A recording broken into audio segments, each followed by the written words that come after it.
الفاتحة إلى روح حبيبنا وشفيئنا سيدنا رسول الله صلى الله عليه وسلم وآله وأصحابه وأزواجه وإخوانه من الأنبياء والمرسلين ثم إلى روح مشايخنا ولآبائنا وأمهاتنا ولمن له حق علينا ولمن أوصانا واستوصانا بالدعاء بأن الله يغفر لهم ويرحمهم ويعلي درجاتهم في الجنة وينفعنا بأسرارهم وأنوارهم وعلومهم وبركاتهم في الدين والدنيا والآخرة بسر الفاتحة. أعوذ بالله من الشيطان الرجيم. بسم الله الرحمن الرحيم. الحمد لله رب العالمين الرحمن الرحيم مالك يوم الدين إياك نعبد وإياك نستعين اهدنا الصراط المستقيم صراط الذين أنعمت عليهم غير المغضوب عليهم ولا الضالين آمين. بسم الله الرحمن الرحيم. وبالسند المتصل للمؤلف رحمه الله ونفعنا به وبعلومه وبعلوم مشايخنا وبعلوم سائر الصالحين في الدارين آمين إلى أن قال فصل في أركان التيمم أو فروض التيمم. فروض التيمم خمسة. الأول نقل التراب، الثاني النية، الثالث مسح الوجه، الرابع مسح اليدين إلى المرفقين، الخامس الترتيب بين المسحتين. مبطلات التيمم ثلاثة: ما أبطل الوضوء والردة وتوهم الماء إن تيمم لفقده. ومكروهه تكثير التراب وتكرير المسح لكل عضو. وسننه كثيرة منها التسمية ونفض اليدين والتوجه للقبلة والتيمم وابتداء مسح الوجه من أعلاه. Alhamdulillah, tama-tama puji syukur kehadirat Allah Subhanahu wa taala atas segala nikmat yang Allah berikan kepada kita, yang mana di malam hari ini alhamdulillah kita diberikan oleh Allah kesempatan, kesehatan, diberikan semangat untuk duduk bersama, kumpul di rumah daripada rumahnya Allah Subhanahu wa taala. Alhamdulillah kita berada di rumah Allah, masjid daripada Masjid Al-Falah. Mudah-mudahan kita diberikan keberkahan oleh Allah Subhanahu wa taala, yang hadir atau yang tidak bisa hadir mudah-mudahan mendapatkan keberkahan dari Allah Subhanahu wa taala. Amin ya rabbal alamin. Karena ini di masjid, maka kita ingatkan jangan lupa niat i'tikaf ya. Niat i'tikaf. Nawaitul i'tikaf fi hadzal masjidi lillahi ta'ala. Aku niat i'tikaf di masjid ini untuk Allah Subhanahu wa taala, maka setiap detiknya akan dihitung pahala oleh Allah Subhanahu wa taala. Jadi kita duduk, misalkan ada yang udah setengah jam duduk di masjid, udah setengah jam pahala. Ada yang 2 jam nanti, maka pahalanya 2 jam. Cuman duduk pahalanya 2 jam. Itu baru pahala i'tikaf, belum lagi pahala nuntut ilmu. Alhamdulillah, ini karunia nikmat yang besar dari Allah Subhanahu wa taala. Ma'asyiral hadirin wal hadirat, bapak-bapak, ibu-ibu yang dirahmati oleh Allah. Kajian kita malam hari ini seperti biasa, pertama kita akan mengkaji daripada kitab Safinatun Najah, yaitu pembahasan tentang fikih ibadat, bagaimana kita bersuci, bagaimana kita beribadah yang benar untuk Allah Subhanahu wa taala. Yang mana pada malam hari ini kita berada di bab yang menyebutkan tentang tayammum. Tayamum ini sudah 3 pertemuan. Supaya nyambung, kita ulang sedikit. Bahwasanya yang pertama, tayamum tentunya ada penyebabnya. Tidak sembarangan. Apa dulu itu tayamum? Tayamum itu menggunakan debu. Itu tayamum. Menggunakan debu agar bisa sholat. Menggunakan debu agar bisa sholat.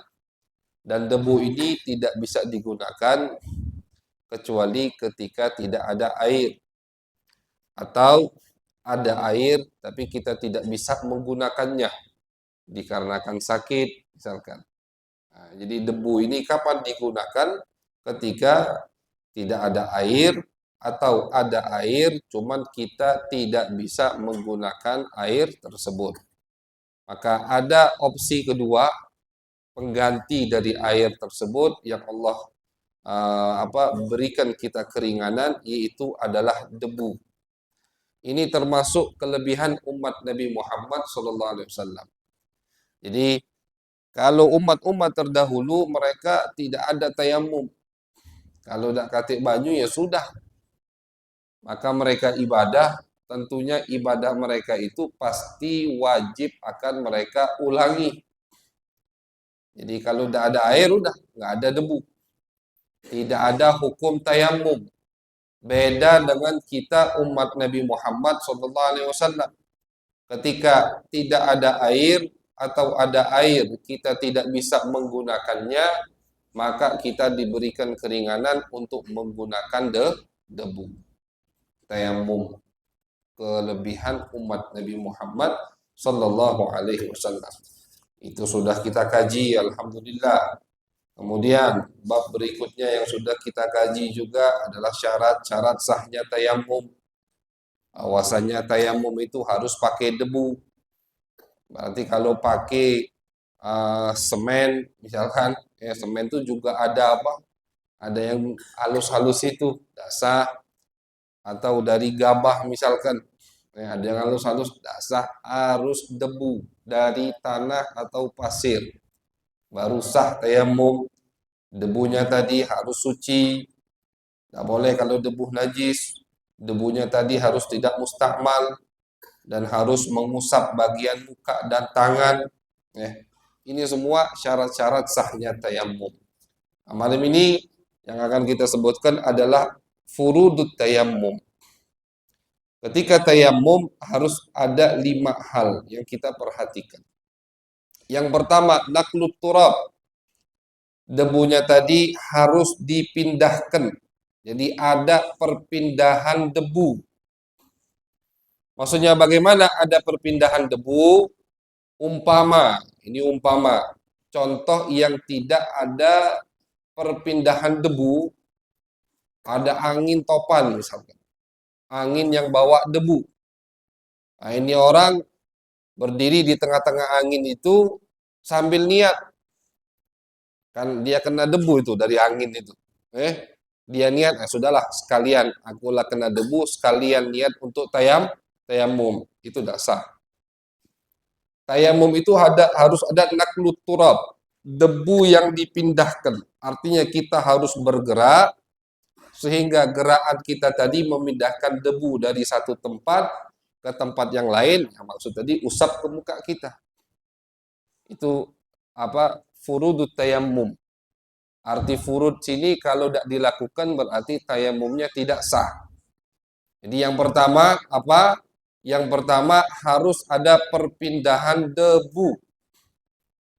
Bagaimana maksudnya Habib perpindahan debu? Perpindahan debu itu maksudnya ulama mengumpamakan umpama yang tidak memindahkan debu, orang yang berdiri tadi kemudian ditiup angin, sebelum angin tadi menempel ke badannya, ke mukanya, dia niat, aku niat tayamum, itu tayamumnya tidak sah. Karena tidak ada perpindahan debu. Harus ada gerakan tangan. Itu yang pertama. Kemudian yang kedua, an-niyah. Harus niat. Apa niatnya? Niatnya gampang. Kalau kita susah ngapal bahasa Arabnya, niatnya gampang. Niat itu kan tidak mesti bahasa Arab. Niat itu di hati. Niat itu yang penting di hati. Mulut itu atau kita mengucapkan niat hanya untuk menggampangkan hati. Niat di hati. Jadi misalkan ada orang niat sholat, dia mulutnya ngomong usolli fardal maghribi atau usolli fardal isya. Niatnya sholat isya di mulut. Tapi dalam hatinya dia bilang, aku niat sholat zuhur. Maka itu bukan isya, zuhur jadinya. Walaupun mulutnya ngomong itu sholat isya. Karena niat itu yang dijadikan patokan apa yang ada di dalam hati kita. Itu niat. Karena niat urusan hati, maka tidak perlu pakai bahasa Arab. Kalau yang tidak hafal bahasa Arab. Niat tayamum, bagaimana niat tayamum? Gampang. Niat tayamum ketika kita mau tayamum, niat aku niat tayamum agar diperbolehkan untuk sholat. Itu niat tayamum. Harus begitu niatnya. Jadi niatnya bukan seperti niat wudhu, beda. Kalau niat wudhu kan aku niat wudhu untuk mengangkat hadas. Kan begitu? Nawaitul wudu'a li raf'il hadasi. Kalau niat wudhu, aku wudhu niatnya untuk mengangkat hadas. Hadas itu artinya ketidaksucian jadi suci. Itu hadas. Kalau tayamum bukan begitu niatnya. Kenapa tayamum tidak seperti wudhu niatnya? Karena tayamum tidak mengangkat hadas. Tayamum tidak mengangkat hadas. Bingung gitu. Cak mana Habib tidak mengangkat hadas? Ngapa boleh sholat? Makanya itu niatnya tayamum untuk diperbolehkan sholat. Niat tayamum untuk diperbolehkan sholat. Sekali lagi kita ulang. Ini mohon diperhatikan. Wudu niatnya mengangkat hadas. Itu niat wudu. Nawaitul wudu'a di raf'il hadathil asghar. Aku niat wudu untuk mengangkat hadas kecilku. Yang tadinya dia statusnya tidak suci, jadi suci. Yang tadinya statusnya dia tidak boleh sholat, jadi boleh sholat. Yang statusnya tadi dia tidak boleh menyentuh Al-Quran, jadi boleh menyentuh Al-Quran.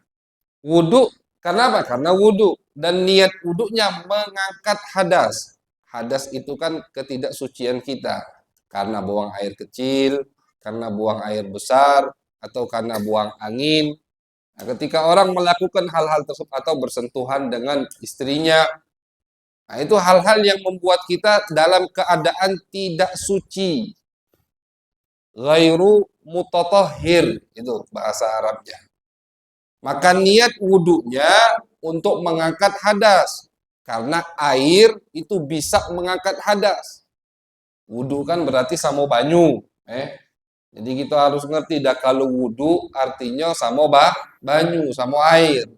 Tapi kalau tayamum sama debu, bukan sama air. Karena tayamum ini adalah pengganti, dan pengganti itu biasanya tidak sekuat yang digantikan, dan tayamum tidak menggunakan air melainkan menggunakan debu, tentunya air lebih kuat daripada debu, maka tayamum tidak bisa mengangkat hadas. Tayamum tidak mengangkat hadas. Artinya orang yang tadinya wudhunya batal, kemudian dia mau wudhu lagi tidak ada air, sehingga terpaksa dia menggunakan debu, tayamum dia. Apakah dikatakan, oh hadasnya udah nggak ada? Tidak, tetap ada hadas. Karena dia belum wudhu. Oh, tidak bisa Habib pakai wudhu, tidak bisa pakai air. Karena airnya nggak ada. Walaupun dia diperbolehkan oleh syariat untuk bertayamum, cuman karena ini pakai debu dan tayamum bukan air dan wudhu, maka hadasnya tidak terangkat. Nah, makanya niat tayamum beda dengan niat wudhu. Apa niat tayamum? Niat tayamum niatnya aku tayamum, niatnya agar diperbolehkan untuk sholat. Cuman agar dibolehkan sholat. Begitu niatnya. Jadi niat tayamum beda dengan niat wudu. Kalau niat wudu mengangkat hadas kecil, kalau tayamum niatnya cuman biar diboleh ke sholat. Selesai tayamum, boleh dia sholat. Boleh. Walaupun statusnya masih dalam keadaan hadas, artinya belum suci. Tapi karena ada uzur, yaitu tidak ada air, atau ada air tapi dia tidak bisa menggunakan air, maka di situ dia diperbolehkan untuk sholat. Diperbolehkan untuk sholat. Makanya kita sebutkan kemarin, tayamum ini hanya bisa digunakan untuk satu fardu, untuk satu sholat wajib. Dia tayamum, habis itu sholat maghrib. Habis sholat maghrib, dia karena dia musafir, misalkan di tengah perjalanan, mau tidak mau harus jamak takdim. Habis maghrib, dia mau sholat isya, tayamum lagi. Karena satu tayamum hanya untuk satu fardu. Kenapa begitu? Beda dengan wudhu. Kalau wudhu kan mau pakai 50 sholat juga boleh. Umpama ada orang yang wudhu, tidak batal-batal wudhunya selama 30 hari, misalkan. Boleh. 30 hari dia tidak buang air kecil, tidak buang air besar, tidak buang angin. Ini misalkan, Bu, misalkan. 30 hari dia sholat dengan satu wudhu, boleh. Bahkan kalau kita baca biografi orang-orang terdahulu, para aulia ulama, itu banyak kita dapatkan di biografi mereka. Mereka itu misalkan, fulan, seorang alim ini 40 tahun sholat subuh dengan wudhu isya. Itu banyak gitu. Sholat subuhnya dengan wudhu isya. Artinya ketika dia wudhu untuk sholat isya, wudhunya tidak batal lagi. Sampai kapan? Sampai subuh. Sholat subuhnya dengan wudhu isya. Nah, jadi kalau wudhu itu bebas, mau dipakai berapa fardu bebas. Beda dengan tayamum. Tayamum hanya satu fardu dan sunnah baru dibebaskan oleh syariat. Sholat maghrib 3 rakaat, tayamum sekali. Habis maghrib mau sholat awabin 6 atau 12 rakaat, silahkan.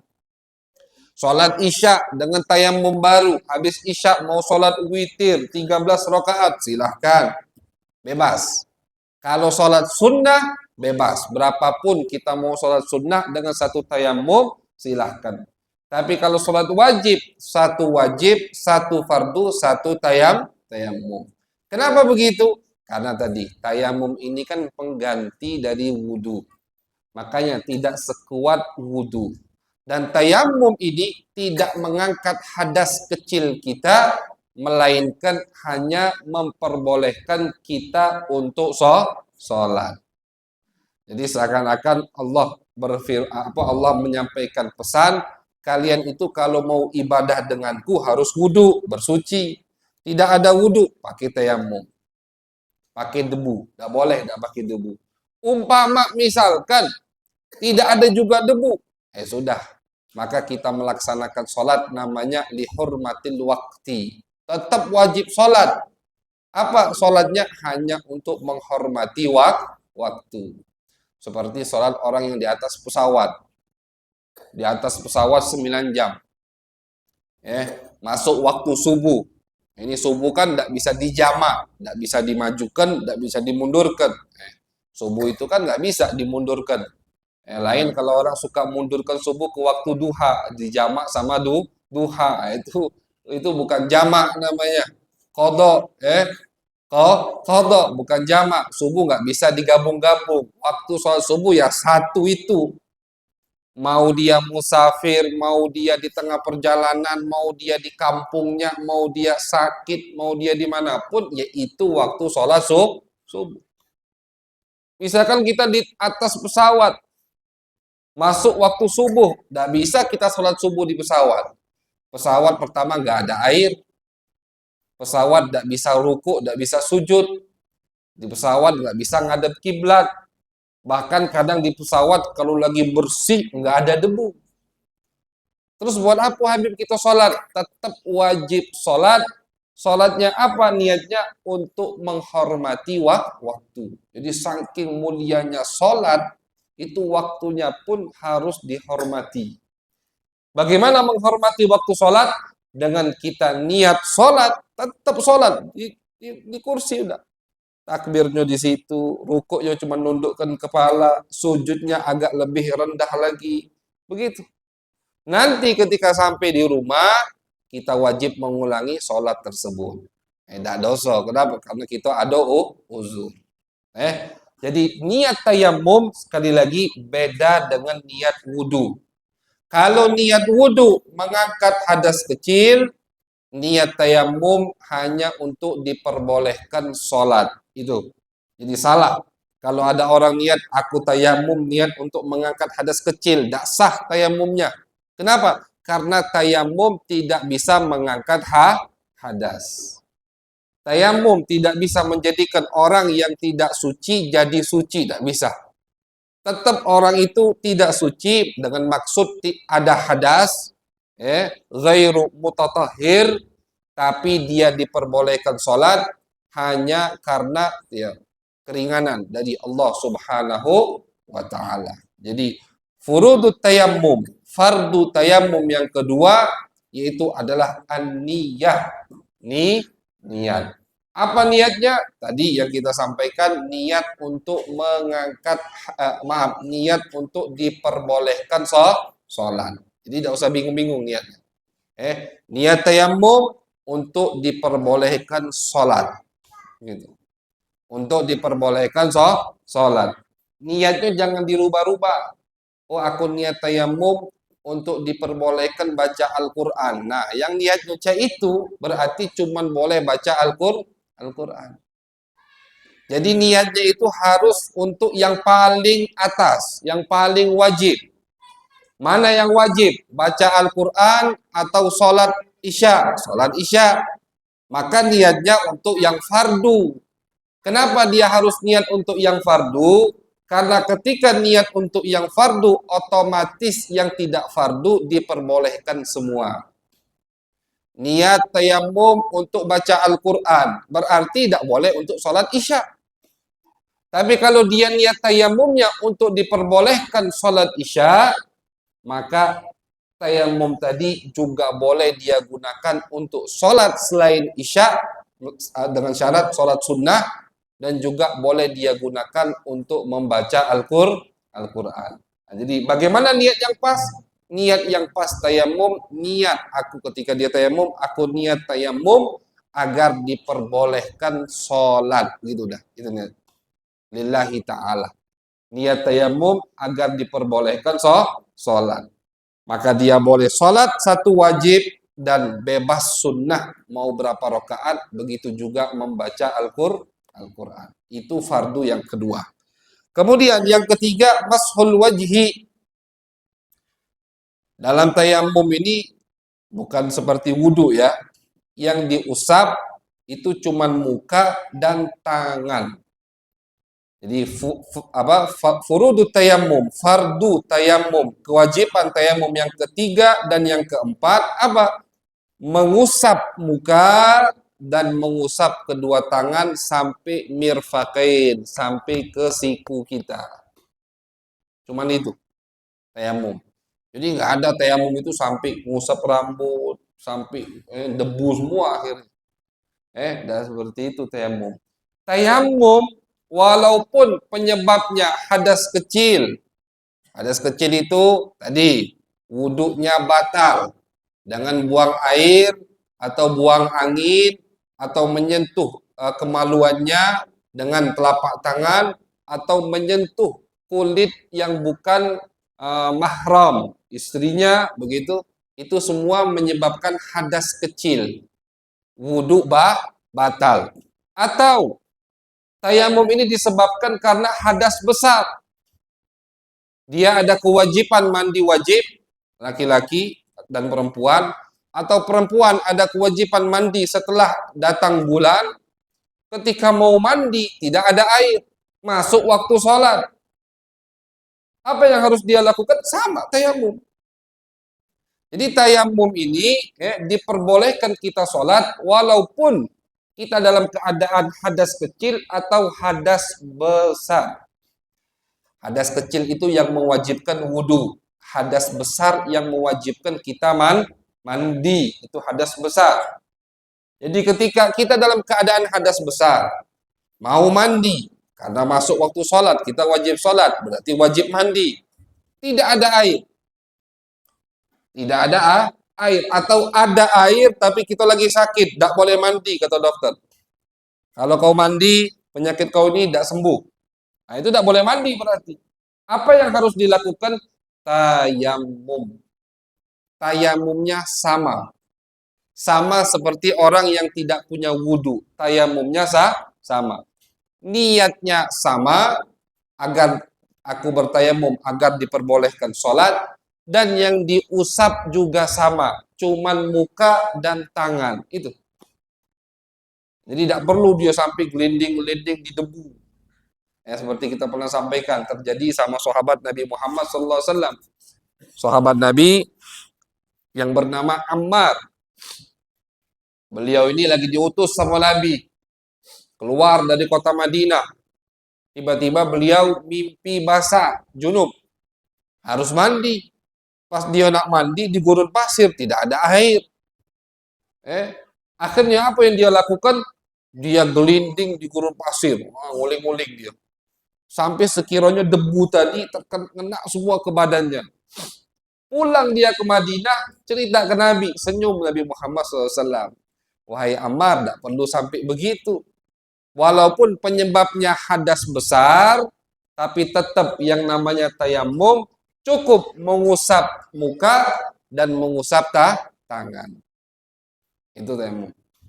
Jadi walaupun hadas besar, artinya kita wajib mandi, tapi tidak ada air, maka tayamumnya sama dengan orang yang punya hadas kecil, mengusap muka dan mengusap tangan.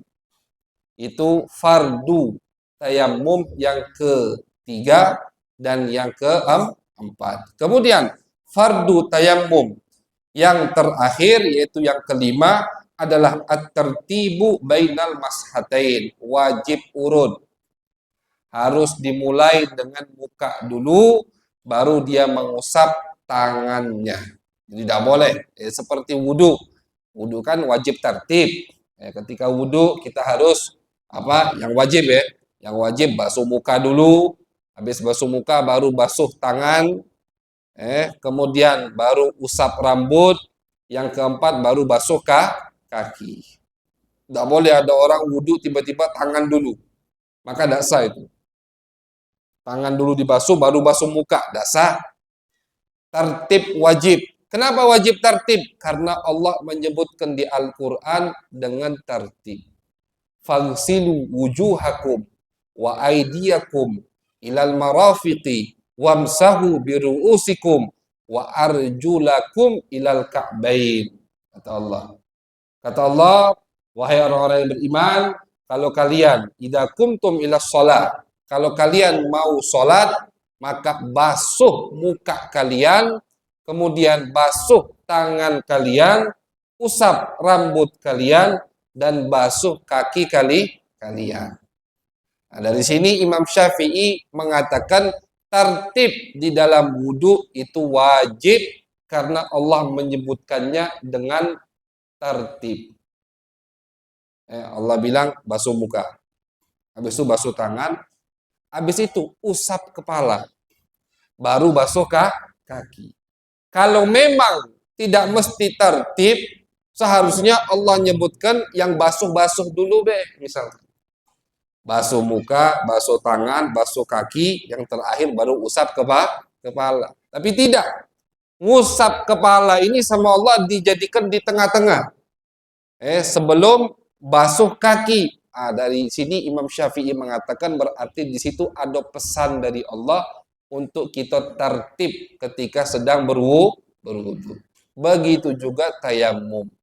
Tayamum juga harus tertib dengan artian yang harus diusap pertama kali muka, sama batasnya, batas mukanya sama. Cuman bedanya tayamum ini tidak harus sampai masuk ke mata-mata, jangan. Sakit pula matanya. Beda dengan wudu. Kalau kita wudu, kita harus perhatian tempat-tempat yang lekuk-lekuk, kita harus perhatian. Misalkan, maaf, apalagi kalau kita bangun tidur, sebelum wudu bersihkan dulu. Sunnah ini, bersihkan dulu, takut ada kotoran. Kotoran tadi kalau ngambil satu titik saja dari bagian muka kita, sehingga tidak terkena air ketika wudu, wudunya tidak sah. Nah, jadi sebelum wudu, ketika bangun tidur, bersihkan dulu matanya. Kemudian bagian yang kadang kita lupa, di bawah hidung sini, ini wajib kena air. Yang kadang kita khilaf, sini. Karena batas muka itu dari telinga sini sampai ke telinga sini. Itu batas muka.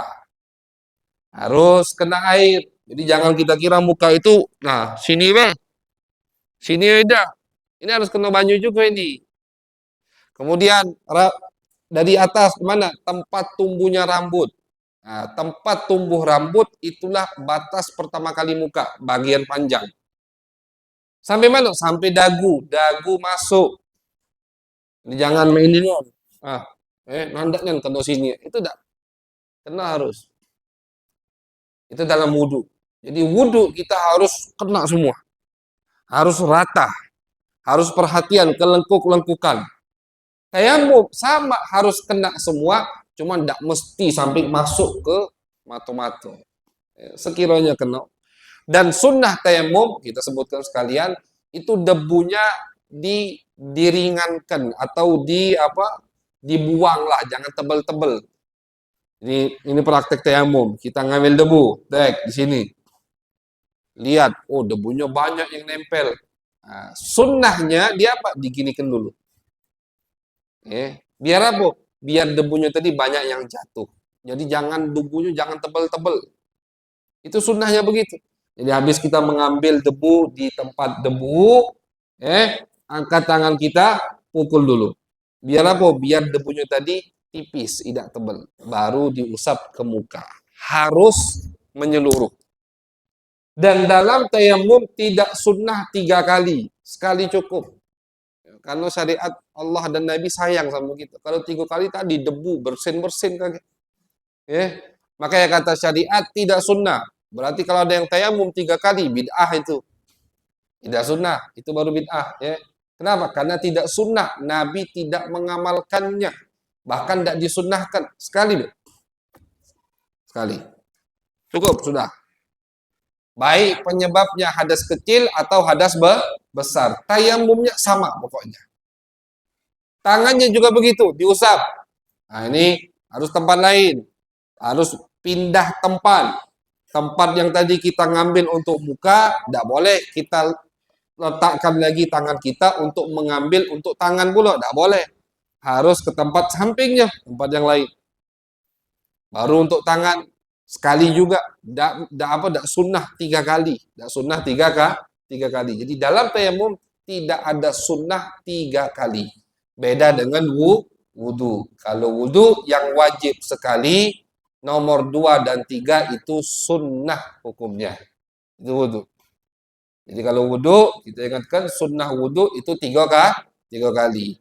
Ngusap muka, basuh muka 3 kali sunnah. Yang wajib, bukan 3-3-nya wajib, bukan. Yang wajib cuma pertama, hati-hati. Berarti kita niat itu ketika basuhan pertama yang diwajib. Yang nomor 2 dan 3 itu sunnah. Dengan artian begini, kalau misalkan banyunya sedikit, maka tidak usah amalkan sunnah itu. Kita punya banyu sedikit. Kalau kita wuduknya dengan sunnah, basuh muka 3 kali, basuh tangan 3 kali, basuh kaki 3 kali, teman kita nggak bisa wudhu, maka di sini tidak boleh kita mengamalkan sunnah itu. Basuh cuma sekali-sekali, biar teman kita di samping juga bisa berwudhu, berwudu. Karena yang wajib dalam wudu itu cuma 1 kali, bukan 2 atau 3 kali. Nah, itu masyaallah hadirin, fardu dari wudu dari tayamum 5 yang sudah kita sebutkan. Kemudian sekalian kita habiskan bab tayamum. Bab berikutnya yang membatalkan tayamum. Apa yang membatalkan tayamum? Yang membatalkan tayamum ada 3. Yang membatalkan tayamum ada 3. Nah, berarti ini tayamum itu juga bisa batal. Apa yang membatalkan tayamum? Yang pertama, ma'abtalal wudu. Yang membatalkan wudu itu juga membatalkan tayamum.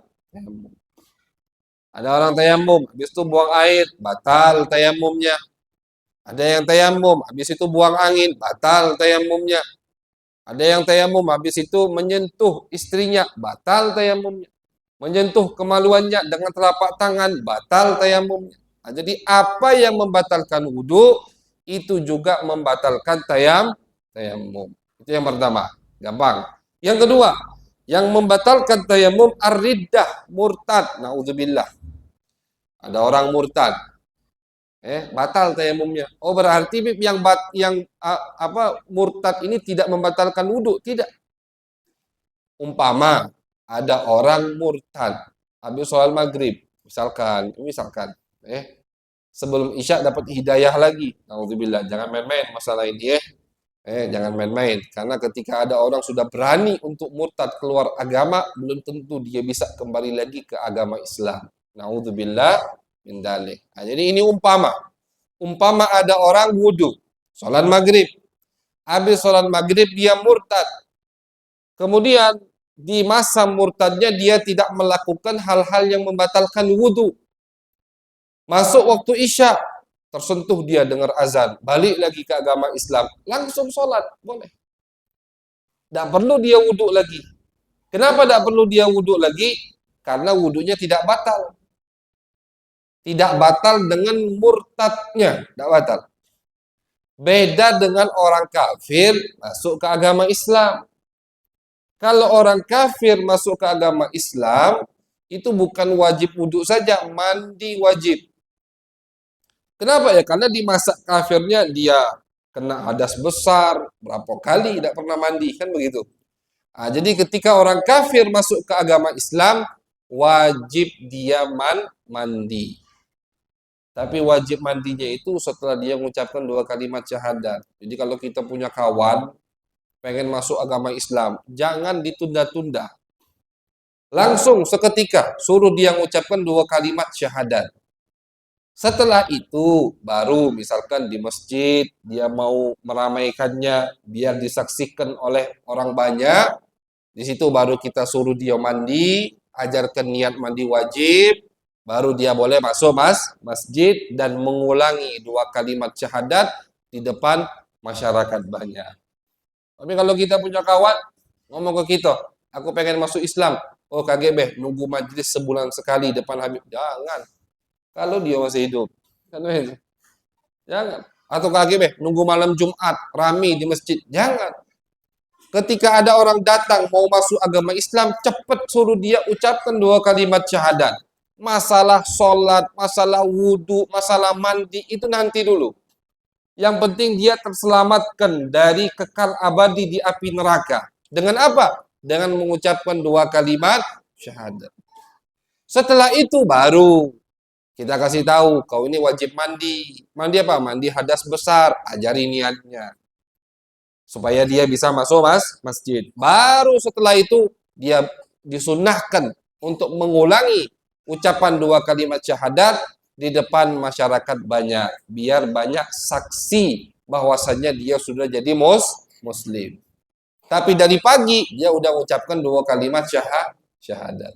Nah, jadi kalau orang kafir masuk Islam, dia wajib mandi. Karena di dalam kekafirannya banyak dia melakukan hal-hal yang mewajibkan hadas besar. Beda dengan murtad tadi. Orang murtad habis sholat maghrib, dia punya wudhu. Kemudian sebelum isya dia kembali ke agama Islam. Di masa murtadnya dia tidak melakukan hal-hal yang membatalkan wudhu. Maka wudhunya tadi tidak batal dengan murtadnya. Dengan artian ketika dia masuk lagi ke agama Islam, langsung boleh dia sholat. Beda dengan tayamum. Nah, tayamum tidak. Ketika ada orang tayamum, murtad, batal tayamumnya. Kenapa? Sama alasannya dengan yang pertama tadi, karena tayamum ini pengganti, tidak sekuat wudu. Maka ketika ada orang murtad, dia sudah tayamum, tayamumnya batal. Itu yang kedua. Jadi yang membatalkan tayamum yang kedua yaitu adalah murtad. Kemudian yang terakhir, yang ketiga, yang membatalkan tayamum, tawahhumul ma in tayammama li faqdihi. Ketika orang tayamum, dan tadi kita sebutkan penyebab tayamum apa? Ada dua. Penyebab tayamum ada dua. Yang pertama, tidak ada air. Yang kedua, ada air tapi kita tidak bisa menggunakan air tersebut. Ada air, ada banyu, sungai Masya Allah, banyak banyunya, tidak surut, tidak kering. Tapi kita tidak bisa ngambil ke sungai, sakit misalkan, atau ada binatang buas sehingga membahayakan nyawa kita. Di situ kita diperbolehkan untuk tayamum. Nah, jadi penyebab tayamum ada dua. Yang pertama, tidak ada air. Yang kedua, ada air tapi kita tidak bisa menggunakan air tersebut. Nah, kalau orang tayamum karena tidak ada air, katik banyu, dan bukan katik banyu di rumahnya be, katik banyu di rumah aku Ustaz, tayamum berarti tidak, sungai Masya Allah banyak banyu, harus ke sungai. Sekiranya itu jaraknya tidak jauh, ada air, harus dia ke tempat air tersebut. Ini misalkan di tengah gurun pasir, tidak ada air. Atau di tengah hutan, misalkan, tidak katik banyu. Apa yang harus dia lakukan? Tayamum. Nah, orang yang tayamum disebabkan karena tidak ada air. Ketika dia sudah tayamum, kemudian ada air, maka tayamumnya tadi otomatis batal langsung. Kita ulangi. Orang yang tayamum disebabkan sebab yang pertama, yaitu tidak ada air. Tayamum dia. Pas dia habis tayamum, hujan turun deras misalkan, otomatis tayamumnya batal. Kenapa? Ya kalau kan kita tadi tayamum karena kate air, kate banyu. Sekarang sudah banyak banyu dengan turun hujan. Sekarang sudah banyak air, ketemu misalkan danau di tengah hutan tadi. Maka otomatis tayamumnya batal, harus dia berwudu untuk sholat.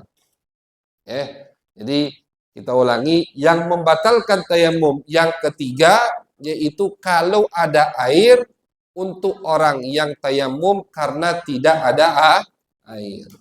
Ya, kalau yang tayamum karena sakit, ya, banyu banyak. Cuman dia tayamum karena sakit, bukan karena tidak ada air. Nah, berarti ketika dia tayamum karena sakit, ada air, atau sembuh dia, baru dia wajib untuk menggunakan air. Ada yang tayamum karena sakit, habis itu sakitnya hilang, sembuh sudah alhamdulillah, maka tidak boleh lagi dia tayamum, uzurnya sudah tidak ada. Ada orang tidak dapat air, tayamum dia, datang air banyak, maka tidak boleh lagi dia tayamum, harus menggunakan air karena uzurnya sudah tidak ada. Jadi insya Allah jelas hal-hal yang membatalkan tayamum tadi ada tiga. Yang pertama, yang membatalkan wudhu. Jadi semua yang membatalkan wudhu itu membatalkan tayamum. Kemudian yang kedua adalah murtad, keluar dari agama, naudzubillah min dzalik. Dan yang ketiga, orang yang tayamum karena tidak ada air, kemudian dia menemukan air. Di situ dia wajib untuk wudhu dan batal tayamum. Mudah-mudahan jelas. Insyaallah nanti di akhir taklim kita ada sesi soal jawab. Kalau ada yang ingin ditanyakan, nanti di akhir silahkan dipertanyakan. Nah, kita baca sedikit kajian kita tasawuf. Seperti biasa, Bapak-bapak, Ibu-ibu, mungkin ada yang baru hadir atau ada yang lupa, bahwasanya kajian kita di setiap bulan ini dua kitab. Kitab pertama pembahasan tentang bagaimana kita beribadah dan bersuci. Kemudian kitab yang kedua yaitu pembacaan kitab tasawuf karangan Al-Habib Abdullah bin Alawi Al-Haddad yang diberi judul oleh beliau Kitabul Hikam. Ini nasihat karangan Al-Habib Abdullah bin Alawi Al-Haddad. Qala Al-Habib Abdullah bin Alawi Al-Haddad rahimahullahu ta'ala. Beliau berkata, apa nasihat beliau malam hari ini? Qal adallu dalilin ala kamali aqli rajuli sana'uhu ala akranihi. Kata beliau, nasihat Habib Abdullah Al-Haddad. Ini yang mengarang Rotib Al-Haddad atau yang mengumpulkan Rotib Al-Haddad. Rotib Haddad itu bukan karangan beliau. Karena setiap zikir yang ada di Rotib Al-Haddad itu semua bersanadkan kepada Nabi besar Muhammad sallallahu alaihi wasallam. Jadi Rotib Haddad itu isinya hadis. Jadi kalau ada orang yang menghina Rotib Haddad, na'udzubillah, secara tidak langsung menghina hadis Nabi Muhammad sallallahu alaihi wasallam. Rotib Al-Haddad atau Rotib Al-Attas itu mereka hanya menyusun. Habib Abdullah Al-Haddad buka kitab hadis, beliau susun, baca ini, habis itu baca ini, susun. Jadi Rotib Haddad, Rotib Attas itu isinya hadis Nabi Muhammad. Dengan bukti ada yang mensyarahkan Rotib Haddad, ada yang mensyarahkan Rotib Al-Attas, dan mereka menyebutkan sanad nyambung kepada Nabi besar Muhammad sallallahu alaihi wasallam. Artinya hadis sudah. Cuman mereka menggampangkannya, dikumpulkan sama mereka jadi satu sehingga gampang untuk kita berzikir ala Nabi Muhammad sallallahu alaihi wasallam. Nah, itu pengarangnya sama ini. Apa yang beliau katakan? Beliau berkata, adallu dalilin ala kamali aqli rajuli sana'uhu ala akranihi. Kata beliau, dalil yang paling kuat, bukti yang paling akurat untuk menunjukkan bahwasannya ini orang akalnya sempurna. Artinya kita pengen tahu akal kita ini sempurna atau tidak, misalkan. Pengen kan, karena akal manusia itu kan tidak sama rata. Allah memberi kita akal, betul. Semua manusia diberi akal. Yang tidak ada akal bukan manusia. Yang tidak ada akal itu binatang, maaf. Yang ada akal itu manusia. Semua manusia Allah berikan akal untuk berfikir, untuk bertadabbur. Makanya Allah di Al-Quran sering kita baca, afala yatadabbarun, afala yatafakkarun. Masa kalian tidak mau berfikir? Apakah kalian tidak mentadabburinya? Apakah kalian tidak mengingatnya? Ini menunjukkan bahwasannya manusia itu bisa untuk berfikir. Manusia bisa untuk bertafakur dengan akal yang Allah berikan kepada kita. Walaqad karramna bani Adam, kata Allah dalam Al-Quran. Dan kami telah memuliakan anak keturunan Adam. Dengan apa Allah memuliakan anak keturunan Adam? Biaklihi, dengan akal yang Allah berikan kepada kita. Kalau kekuatan, waduh, jangan dibandingkan. Sapi di pinggir jalan itu lebih kuat dari kita. Amin. Sapi itu lebih kuat dari kita, tapi sapi bisa digiring sama anak kecil. Kenapa? Karena sapi tidak punya akal. Coba sapi punya akal, habis budak kecil itu. Karena itu. Karena sapi tidak punya akal, bisa digiring sama anak kecil. Onta yang begitu besar, dipukul sama anak kecil biar onta tadi bisa jalan. Kenapa? Karena dia tidak punya akal. Manusia walaupun kecil Allah beri akal, maka mulia manusia daripada binatang. Begitu. Nah, akal pemberian Allah untuk semua manusia. Cuman kata Habib Abdullah bin Alawi Al-Haddad, akal manusia ini tentunya tidak sama. Tapi yang dimaksud beliau ini lebih ke bab tasawufnya. Akal yang sempurna, kata beliau, adalah tanda akal seseorang itu sempurna, sana'uhu ala akrani.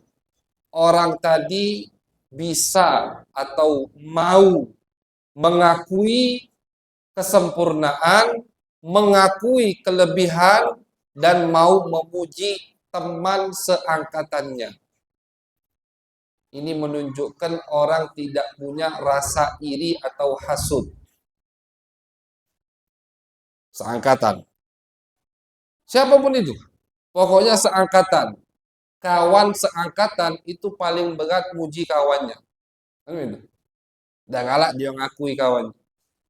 Siapa yang hebat? Kau apa dia? Aku. Kenapa? Seangkatan. Seumur. Sebaya. Selevel. Sezaman. Makanya ketika ada orang satu zaman, seangkatan, selevel, dia bisa memuji teman seangkatannya, artinya apa? Masalahnya bukan pujiannya, bukan. Tapi yang dimaksud oleh Al-Habib Abdullah Al-Haddad berarti hatinya bersih, sehingga dia bisa mengakui kelebihan yang dimiliki orang selain dirinya. Apalagi orang tadi lebih muda dari dia. Kalau seangkatan dia bisa memuji, mengakui kelebihan orang seangkatannya, ini enggak. Uang di bawah dia. Umurnya lebih muda dari dia. Jauh levelnya di bawah dia. Tidak sebaya dengan dia. Tapi dia puji karena memiliki kelebihan, bukan masalah pujiannya. Berarti hatinya bersih. Jadi Habib Abdullah Haddad bukan masalah pujian. Ulama tasawuf itu paling tidak demen sama pujian. Jadi bukan pujian yang dimaksud oleh Al-Habib Abdullah bin Alawi Al-Haddad, tapi ketika ada orang yang memuji orang yang sebaya dengannya atau yang di bawah level darinya, itu menunjukkan hatinya bersih sehingga dia mau memuji orang lain. Begitu. Tapi kalau kebalikan, gengsi. Waduh, kadang gengsi ini kelebihan. Gengsinya tadi sampai tidak ada yang baik selain dirinya. Tidak ada yang baik selain dirinya, tidak ada yang sempurna selain dirinya. Nah, ini berarti naudzubillah sama seperti iblis. Iblis itu ketika Allah perintahkan untuk sujud kepada Adam, sombong, gengsi. Kata iblis, ya Allah, aku ini ribuan tahun sudah kau ciptakan sebelum Adam. Itu iblis. Iblis itu gurunya malaikat. Iblis gurunya malaikat. Aku ini udah ribuan tahun kau ciptakan sebelum Adam. Tidak ada tempat di langit kecuali sudah pernah disujuti oleh iblis, ahli ibadah. Pinter, gurunya malaikat. Aku kau ciptakan dari elemen yang paling kuat, paling bengis, api. Tapi kau perintahkan untuk sujud, atau sujud di sini artinya menghormati, untuk menghormati makhluk yang baru kau ciptakan. Dan kau ciptakan makhluk baru ini dari tanah. Nah, itu iblis. Ini sama yang dimaksud oleh Abdullah Haddad. Jadi dia tidak mau sujud kepada Adam karena dia merasa aku di atas Adam. Sehingga dia berani untuk bermaksiat kepada Allah Subhanahu wa taala. Dia tidak nyingok siapa yang nyuruh. Kalau malaikat tidak. Malaikat terciptakan dari cahaya. Malaikat lebih banyak ibadah dari Nabi Adam. Malaikat lebih lama dari Nabi Adam. Tapi ketika Allah memerintahkan malaikat untuk sujud kepada Adam, malaikat sujud bukan karena Adamnya, tapi karena melihat yang memerintahkan Allah Subhanahu wa taala. Jadi ketika kita mengakui keutamaan, kelebihan teman kita, atau orang yang di bawah kita lebih muda dari kita, itu menunjukkan hati kita bersih dari penyakit sombong. Itu maksud Al-Habib Abdullah bin Alawi Al-Haddad. Kemudian, wa adallu dalil ala tawadu'ihi. Bukti yang paling akurat, yang paling kuat menunjukkan orang itu rendah hati apa? Ridahu bitakhir fi mautinin yastahiqu fihi taqdim. Dia mau tidak di depan padahal tempat itu, posisi itu memang pas untuk dirinya. Posisinya harus di depan. Harus didudukkan di depan. Karena memang posisinya misalkan. Tapi ketika dia tidak duduk di depan, dia tidak marah.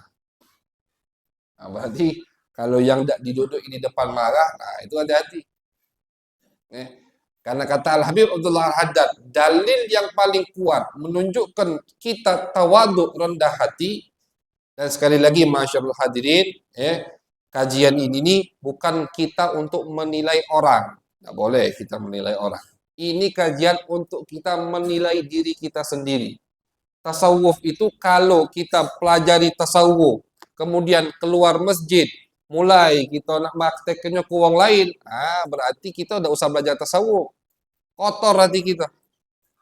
Ilmu tasawuf atau yang kita dengar dari nasihat-nasihat ulama itu harus dipraktekkan untuk diri kita. Bukan kita mempraktekkannya ke orang lain. Dengan artian begini, ketika kita melihat ada orang yang marah tidak duduk di depan, jangan, oh ini tidak tawaduk berarti orang ini. Habib Abdullah Haddad ngomong, itu salah. Yang disalahkannya Habib Abdullah Al-Haddad. Salah. Ini kaidah, ini ilmu untuk diri kita. Ketika kita datang ke satu tempat, seharusnya kita di depan, tapi kita tidak duduk di depan, lihat, marah atau tidak. Kalau kita tidak marah, alhamdulillah, berarti kita sudah memiliki sedikit sifat tawadhu, rendah hati. Tapi kalau kita marah, hati-hati. Oh, kata Abdul Haddad, berarti aku ada sifat sombong. Kenapa? Karena kebalikan dari rendah hati, sombong, kan begitu. Aku marah, aku terusik, aku sakit, tidak duduk di depan. Padahal posisi aku di depan. Paham ya? Jadi kajian-kajian tasawuf ini bukan sekali lagi untuk kita menilai orang, melainkan untuk kita menilai diri kita sendiri. Sehingga hati kita bisa terdidik insya Allah. Jadi kata Habib Abdullah Al-Haddad, dalil tanda yang paling kuat dan akurat untuk rendah hatinya seseorang ketika dia ada di satu tempat. Seharusnya dia di depan, namun dia tidak duduk di depan, maka di situ dia tidak marah. Itulah dalil dia orang yang rendah hati. Kemudian yang ketiga, kata Habib Abdullah Al-Haddad, adallu dalilin ala ikhlasi adamul mubala bi iskhatil khalqi fi jambil haq. Dalil, bukti yang paling kuat dan akurat bahwasannya kita ikhlas atau tidak dalam beramal, apa? Kita tidak dipuji sama makhluk-makhluk Allah Subhanahu wa Ta'ala. Oh ya, aku ini udah berinfak, tapi katik yang muji aku. Nah, itu udah ikhlas berarti. Aku udah berinfak, nama aku udah disebutkan. Marah gitu. Nah, berarti kita koreksi niat infak kita. Karena dalil, bukti kita ikhlas untuk Allah ketika kita beramal dan kita tidak marah, tidak ada yang menyebutkan amal kita. Jadi beramal bukan untuk pujian orang. Itu dalil kita ikhlas. Kita ke masjid, kita majelis ta'lim, bukan untuk dikatakan, oh ini orang rajin ke masjid, ini wong rajin ke majelis ta'lim, oh ini wong masya Allah demen dengan masjid. Bukan itu tujuan kita. Kalau kita ibadah untuk dipuji, berarti ibadahnya bukan untuk Allah, untuk dipuji. Ya, jadi pengen tahu kita ikhlas atau tidak ibadah kita, lihat di situ. Ketika kita habis beribadah, apapun itu ibadah, habis infak, habis majlis, habis sholat berjamaah, habis puasa, habis apa? Habis haji, habis umroh. Habis haji tidak dipanggil Pak Haji, marah. Oh ya aku inilah haji, mahal biaya haji sekarang nih. Dan dipanggil Pak Haji. Nah, berarti hati-hati. Hajinya pengen cuman dipanggil Pak Haji. Begitu.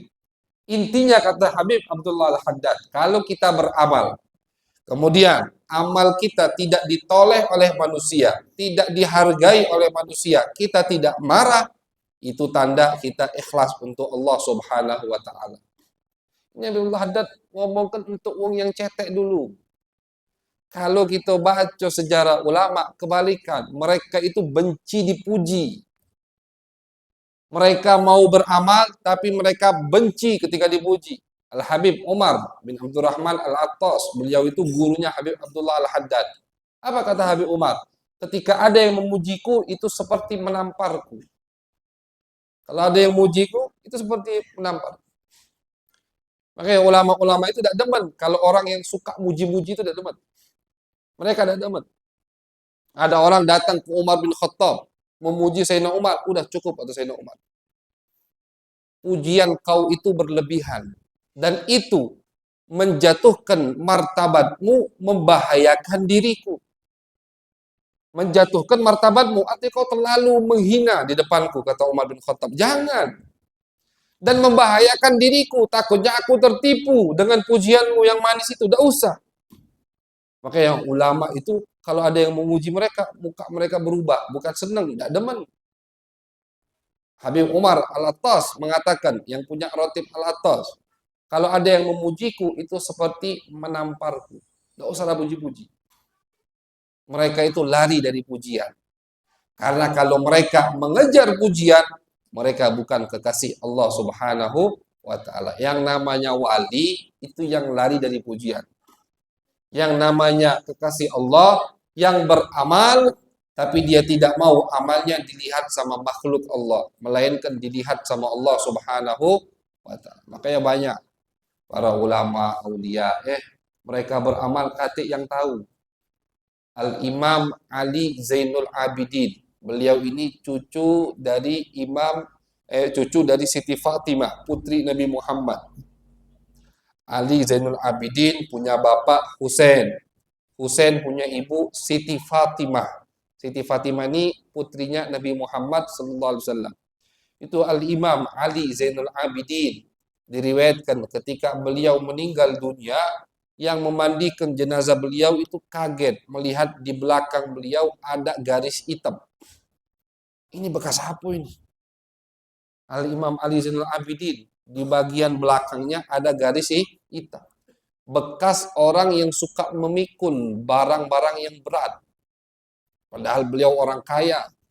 Beliau banyak hamba sahayanya. Ternyata apa? Ternyata dikaitkan dengan apa? Dengan 100 rumah dari penduduk kota Madinah. Ketika meninggal Al-Imam Ali Zainul Abidin, mereka biasanya setiap malam itu mendapatkan sembako tanpa tahu siapa yang mengirimkannya. Ketika Imam Ali meninggal, tidak dapat lagi sembako itu. Bukan pas nak nyapres atau pilkada ini dapat sembako. Al-Imam Ali Zainul Abidin diam-diam. Ternyata beliau itu setiap malam diam-diam keliling ke rumah fuqara masakin yang ada di kota Madinah, memberikan sembako, gandum, minyak, kurma, macam-macam. Wong tadi bangun subuh nak sholat, buka lawang rumah, ada makanan, ada gandum, diambil. Ini rezeki dari Allah. Tak tahu siapa yang memberikan ini. Kapan mereka tahu yang memberikan ini adalah cucu Nabi Muhammad? Ketika beliau meninggal. Di hari beliau meninggal, besok paginya katik lagi sembako itu. Tidak ada lagi gandum ini, katik yang ngirim. Besoknya lagi tidak ada yang ngirim. 3 hari terus udah. Oh, berarti ini gawe siapa? Gawe Al-Imam Ali Zainul Abidin. Jadi mereka beramal, tapi mereka lari dari pujian manusia. Mereka beramal, tapi mereka tidak mau dilihat oleh makhluk Allah Subhanahu wa ta'ala. Dan itu Allah jadikan semua dalam ibadah kita. Ibadah kita ada yang harus diumumkan, Ada yang harus disyiarkan. Seperti apa? Sholat berjamaah di masjid. Lebih afdal daripada sholat di rumah. Tapi selain sholat wajib, maka lebih afdal yang tidak berjamaah, lebih afdal di rumah daripada di masjid. Mengeluarkan harta, ada zakat. Zakat itu udah apa-apa dilihat sama orang. Zakat. Bahkan kalau ada orang yang dipandang dan diikuti oleh orang lain, ketika dia mengeluarkan zakat, orang lain mengeluarkan zakat, dia harus terang-terangan mengeluarkan zakat. Yang sifatnya wajib itu rata-rata disyiarkan. Disiarkan. Tapi yang sifatnya tidak wajib itu lebih baik untuk tidak disyiarkan. Artinya diam-diam. Makanya Nabi Muhammad mengatakan, mau tahu kalian apa yang bisa memadamkan murkanya Allah? Shadaqatus sirri, sedekah diam-diam. Sedekah diam-diam itu kata Nabi bisa memadamkan kemurkaan Allah Subhanahu wa taala. Kalau sedekah jangan ngomong-ngomong. Kenapa jangan ngomong-ngomong? Ini nih ibadah-ibadah yang diam-diam itu paling tidak jaminan kita. Kalau ibadah yang terang-terangan tadi kurang ikhlas, kita ada jaminan ibadah yang diam-diam. Makanya ulama mengatakan harus ada ini dalam hidup kita. Kita ada ibadah yang terang-terangan, sholat berjamaah di masjid, zakat, haji, umroh, majlis taklim. Ini ibadah yang terang-terangan. Harus kita lakukan, wajib. Tapi ada juga harus ibadah yang diam-diam. Arti yang diam-diam ini yang tahu cuman kita sama Allah. Itu berarti keikhlasannya bisa dijamin 100%. Kenapa? Tidak kata yang tahu. Butuh kita ibadah ini, kenapa? Takutnya ibadah yang terang-terangan tadi tidak ikhlas, tidak diterima sama Allah, ada jaminan ibadah yang ikhlas. Jadi mereka itu para ulama, para aulia, orang-orang terdahulu pasti punya ibadah yang diam-diam. Punya semuanya. Kita punya kakek, Allah yarham, udah meninggal. Makanya kita ceritakan. Al-Habib Abdullah bin Ahmad bin Hamid Al-Kaf. Itu ketika beliau meninggal, beliau punya ruko di Perumnas, Palembang. Itu ketika beliau meninggal, yang jago ruko ini kita punya bapak, menantunya beliau, Habib Umar bin Alwi Assegaf. Tiba-tiba datang wong dari masjid. Jadi kalau ada yang pernah ke perumahan atau ruko-ruko Perumnas, itu di belakang atau di tengah-tengah pasar ada masjid. Nama masjidnya Masjid Islah kalau tidak salah, masjid besar. Datang ketua masjid ini. Kemana? Ke toko.